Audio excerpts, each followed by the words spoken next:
Did God create evil? Let's talk about it in your morning cup of inspiration. I read a story on social media the other day, and I'm not sure if it's true, but it really made me think. The story goes that there was a professor at a university who asked his students if God created everything. And one student raised his hand and said, "Yes, God created everything." And the professor said, "Are you sure?" And he said, "Yes." He said, "Then that means that God created evil. And if he did, then according to the principle that we are judged according to our deeds, then God would be evil because he created evil."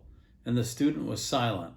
And then the professor kind of felt proud that once again he believed he had proved that God didn't exist. But then another student said, "Professor, can I ask you a question?" He said, "Of course."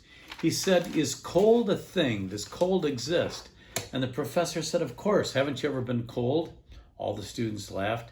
He said, "Well, professor, actually cold does not exist. It's just the absence of heat. And when you get to absolute zero, which is minus 460 degrees Fahrenheit, there is no heat, and objects become inert and they don't transmit any energy at all." And so he said, so cold does not exist. It's just the absence of heat. And then he said, "Professor, does darkness exist?" And the professor said, "Of course. Haven't you ever been in the dark?" And he said, "Actually, you're wrong again. Darkness is simply the absence of light." He said, "We can use Newton's prism of light and study the wavelengths of light and the colors, but darkness cannot be measured. It's the total absence of light. We can only measure the amount of light that is in a room." And then the student finally said, "Sir, does evil exist?" And he said, "Yes, it exists because we see it every day in crimes and violence." And the student said, "Actually, evil does not exist, sir, at least not of its own accord.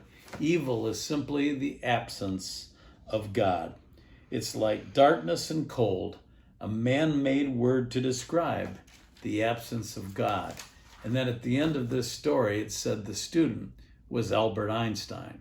Now, I don't know for sure if Einstein said that or not, but I know that he did say that his God was a God of philosophy, and he said that God reveals himself in the lawful harmony of all that exists. So it was obvious to Einstein. He also said that I'm convinced that God does not play dice, meaning that God does not do things randomly, which brings us back to the Bible. In Genesis 1:1, it says, "In the beginning, God created the heaven and the earth." And in the New Testament, in John chapter 1, verse 1, "In the beginning was the Word, and the Word was with God, and the Word was God."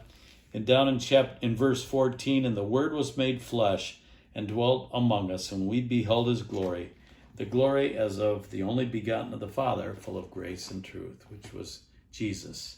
So God created things through his Word, and Jesus was that Word. I hope that makes you think, and I hope that inspires you today. And I'll talk to you soon in another morning cup of inspiration.